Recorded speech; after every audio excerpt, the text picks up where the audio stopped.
Hello friends, நான் உங்கள் ஐஸ்ரா racing Omar pigeon channel. எல்லா பிஜனையும் தொடர்ந்து இது ஒரு இம்போர்ட்டட் மேல் ப்ளூ சாம்ப் டைரக்ட் பேடு. நான் ஒவ்வொரு புறாவையும் ஏன் உங்களுக்கு ஷோ பண்ணுறேன் அப்படின்னு போன வீடியோலையும் சொல்லியிருந்தேன்.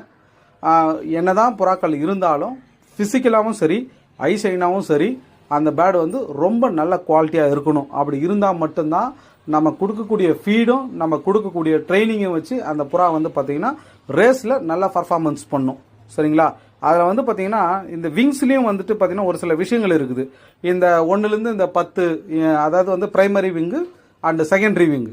ஸோ இந்த செகண்டரி விங்ஸில் பார்க்கும்போதும் பிரைமரி விங்ஸில் பார்க்கும்போதும் இருக்கக்கூடிய அந்த ஸ்டெம், அதாவது நடுவில் வரக்கூடிய அந்த அந்த ரக்கையினுடைய அந்த இழையினுடைய அந்த இதுவானது பார்த்தீங்கன்னா ஸ்டெம்மானது ரொம்ப ஸ்ட்ராங்காக ஃப்ளெக்சிபிளாக இருக்கணும்.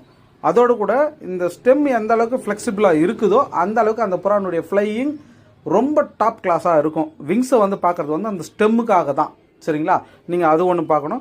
ரெண்டாவது ஐசைன் மோஸ்ட் இம்பார்ட்டன்ட். ஐசைனில் பார்த்தீங்கன்னா நீங்கள் racer or breeder, racing plus breeding இந்த கெப்பாசிட்டியில் இருக்கக்கூடிய ஐசைனாக பார்த்து நம்ம எடுக்கணும். அப்படி எடுக்கக்கூடிய புறாக்கள் பார்த்தீங்கன்னா நம்ம ப்ரீட் பண்ணும்போது நல்ல ஒரு பக்கா பேரிங் பண்ணிட்டோம் அப்படின்னா நல்ல ஒரு குவாலிட்டியான சிக்கு கேரண்டி வரும். ஒவ்வொரு புறாவும் நம்ம இதிலேருந்து ப்ரீட் பண்ணி எடுக்கக்கூடிய புறாக்கள் பார்த்தீங்கன்னா எல்லா விஷயத்தையும் உள்ளடக்கி இருக்கணும். அந்த மாதிரியான ஒரு பேரிங் பண்ணணும் நம்ம. சரிங்களா? கொடுக்கக்கூடிய ஃபீடாக இருக்கட்டும். ஃபீடு கூட பார்த்தீங்கன்னா நம்ம கச்சா முச்சான்னு வாங்கி ஒரு மிக்சிங் ஃபீடு போடுறத விட நீங்கள் இண்டிவிஜுவலாக போயிட்டு ஒவ்வொரு ஃபீடாக வாங்கி அதை ஒரு ரேஷியோ வச்சு மிக்ஸ் பண்ணி நீங்கள் கொடுங்க. கட்டாயமாக ஹெல்த்தியான பீஜனை நம்ம வச்சு நம்ம என்ன பண்ணலான்னா அதை ப்ரீட் பண்ணுறதுக்கோ ரேஸ் பண்ணுறதுக்கோ நம்மளுக்கு ரொம்ப யூஸ்ஃபுல்லாக இருக்கும். சரிங்களா? அந்த மாதிரியான ஒரு பீஜன்ஸை நீங்கள் இது பண்ணுங்கள்.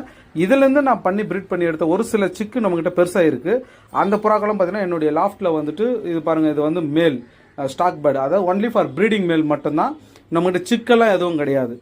என்னுடைய ப்ரீடிங் மேல் பார்த்தீங்க அப்படின்னா ஒவ்வொரு பேர்டை பார்க்க எந்த மாதிரி இருக்குது அப்படின்றத நான் ஒரு வீடியோ உங்களுக்கு அப்லோட் பண்ணுறேன். ஸோ இந்த ஒரு மேல்ஸ் பார்த்தீங்கன்னா நீங்கள் எடுக்கக்கூடிய ஒவ்வொரு மேலுமே அவ்வளோ டாப் கிளாஸாக எடுக்கணும். இந்த மாதிரி எடுத்து வச்சு நீங்கள் ப்ரீட் பண்ணும்போது ரொம்ப நல்ல ஒரு குவாலிட்டியான சிக்கு எதிர்பார்க்கலாம். இந்த மாதிரி நீங்கள் ஒவ்வொரு விஷயத்தையும் தொடர்ந்து ஃபாலோ பண்ணுங்கள். நான் கட்டாயமாக இந்த ரேசிங் ஃபீடு, ப்ரீடிங் ஃபீடு, மிக்சிங்கில் நான் என்னென்ன யூஸ் பண்ணணும், என்ன யூஸ் பண்ணக்கூடாதுன்னு ஒரு சில விஷயங்களை நான் கட்டாயமாக உங்களுக்கு நான் ஷேர் பண்ணுறேன். வரக்கூடிய வீடியோலெல்லாம் பார்க்கும்போது ரொம்ப உங்களுக்கு யூஸ்ஃபுல்லாக இருக்கும். தொடர்ந்து நம்ம சேனலை ஃபாலோ பண்ணுங்கள், சப்ஸ்கிரைப் பண்ணுங்கள், கமெண்ட் பண்ணுங்கள், ஷேர் பண்ணுங்கள், லைக் பண்ணுங்கள். முடிஞ்ச அளவுக்கு நீங்கள் இந்த மாதிரியான ஒரு குவாலிட்டியான பீஜனை எடுத்து வச்சு யூஸ் பண்ணிக்கங்க. ரொம்ப யூஸ்ஃபுல்லாக இருக்கும். Thank you friends.